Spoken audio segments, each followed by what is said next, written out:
Hi. இன்னைக்கு ஒரு சூப்பரான ஒரு கான்செப்ட்டுங்க. என்ன அப்படின்னா லீன். இதோட இந்த லீன் மேனுஃபேக்சரிங்கோட ஃப்ரேம் ஒர்க்கை பற்றி தான் நம்ம பார்க்க போகிறோம். Lean manufacturing frame work. சரி, ஓகே. ஆக்சுவலாக இந்த லீன் மேனுஃபேக்சரிங் அப்படிங்கிறது இது ஒரு ஜாப்பனீஸ் கான்செப்ட்டு. இந்த லீன் மேனுஃபேக்சரிங்கை நீங்கள் எஃபெக்டிவாக ஃபாலோ பண்ணினீங்க அப்படின்னா மெயின் வந்து நம்ம ஹை குவாலிட்டி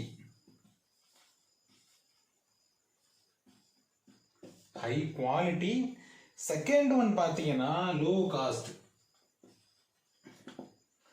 தேர்ட் ஒன் ரொம்ப முக்கியமான ஒரு விஷயம் ஷார்டஸ்ட் லீடு டைம்னு சொல்லுவாங்க. இதாங்க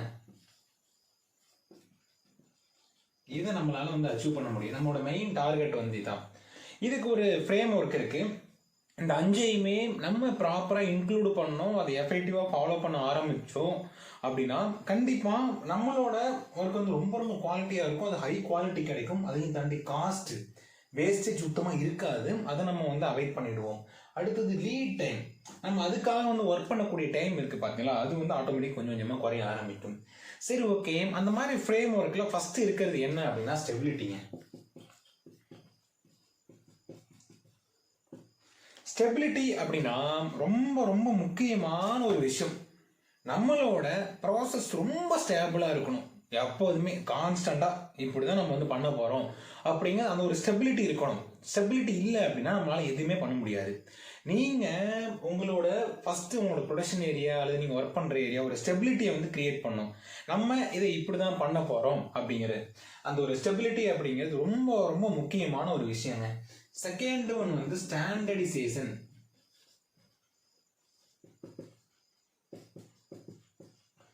ஸ்டாண்டர்டைசேஷன் நம்ம எல்லாத்தையும் தெரிஞ்சிருக்கோம். ஆக்சுவலாக இதில் நம்ம என்ன பண்ணலாம்னா 5W2H இந்த ஃபார்மெட்டை வந்து நம்ம வந்து ஃபாலோ பண்ணலாம்.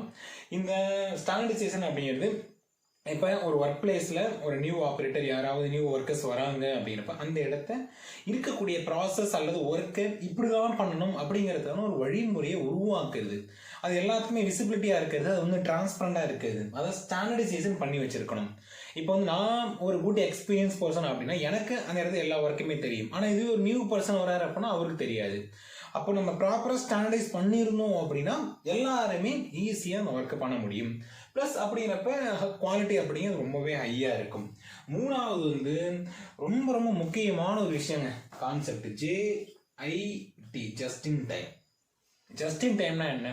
கஸ்டமர் என்ன கேட்குறாங்களோ அதை மட்டும் அவங்களுக்கு அந்த ஆன் டைமில் பண்ணி கொடுத்தா மட்டும் போதும். அதுதான் வந்து ஜஸ்ட் இன் டைம்.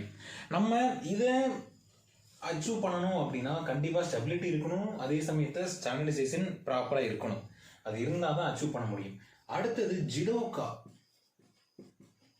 இது வந்து ரொம்ப கொஞ்சம் புதுசாக கேள்விப்பட்டிருப்பேன். இது வந்து ரொம்ப இது ஜாப்பனீஸ் கான்செப்ட் தாங்க.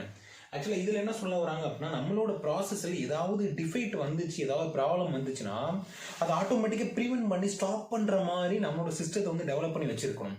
அப்படிங்கிறப்ப அதாவது பார்த்தீங்கன்னா ஒரு டிஃபெக்ட் வந்து பாஸ் ஆகாது, அதை வந்து ப்ரிவென்ட் பண்ணி தடுத்துடும் நம்மளோட ப்ராசஸில் இருக்கக்கூடிய சிஸ்டம். அதுதான் நம்ம ஜிடோகா அப்படின்னு சொல்லுவாங்க. This is a one kind of okay சிஸ்டம்னு சொல்லுவாங்க ஜிடோகா. இதை நம்ம கண்டிப்பாக இம்ப்ளிமெண்ட் பண்ணி வச்சிருக்கணும். ஏன் அப்படின்னா நீங்கள் இந்த ஒர்க்கு விட்டுட்டு வேற ஒர்க் பண்ணிட்டு இருக்கீங்க அப்படின்னப்ப இதில் ஒரு ப்ராப்ளம் வந்துச்சுன்னா அது ஆட்டோமேட்டிக்காக அதை வந்து ஸ்டாப் பண்ணிடும். அடுத்தது ரொம்ப ரொம்ப முக்கியமான ஒரு விஷயங்க என்னன்னா இன்வால்மெண்ட். ஓகே, இது எல்லாமே இருக்கு, ஆனால் இன்வால்மெண்ட் இல்லை அப்படின்னு நம்மளால எதுவுமே பண்ண முடியாது. அப்போ இன்வால்மெண்ட் அப்படிங்கிறது ரொம்ப ரொம்ப முக்கியம். இது 100% இன்வால்மெண்ட். நீங்கள் உங்களோட இன்வால்மெண்ட்டை 100% காமிங்க, கண்டிப்பாக நல்ல ஒரு எஃபெக்ட் கிடைக்கும். இதை நீங்கள் அச்சீவ் பண்ணணும் அப்படின்னா நீங்கள் ஒரு இண்டஸ்ட்ரியில் வேலை பார்க்குறீங்க, லீன் மேனுஃபேக்சரிங் ஃபாலோ பண்ணுறீங்க அப்படின்னப்ப இதான் மெயின் ஃப்ரேம் ஒர்க். இதை நீங்கள் ஃபாலோ பண்ணுங்கள். ஆக்சுவலாக இங்கே வந்து டிஸ்பிளே பண்ணுவேன், நீங்கள் உங்களுக்கே தெரிஞ்சிருக்கும் அந்த ஃப்ரேம் ஒர்க்கு. இதை நீங்கள் வந்து ஃபாலோ பண்ணிங்கன்னாவே போதும், ஒரு எஃபெக்டிவான ஒரு ப்ரொடக்ஷன் பிளேஸ் நம்மளால் உருவாக்க முடியும். அதையும் தாண்டி அந்த இடத்த காஸ்ட்டை கம்மி பண்ணலாம். ப்ளஸ் லீட் டைம் வந்து மெயின் லீட் டைம் வந்து அச்சீவ் பண்ண முடியும். அதையும் தாண்டி ஹை குவாலிட்டி, இதான் நம்மளோட மெயின் டார்கெட்டு.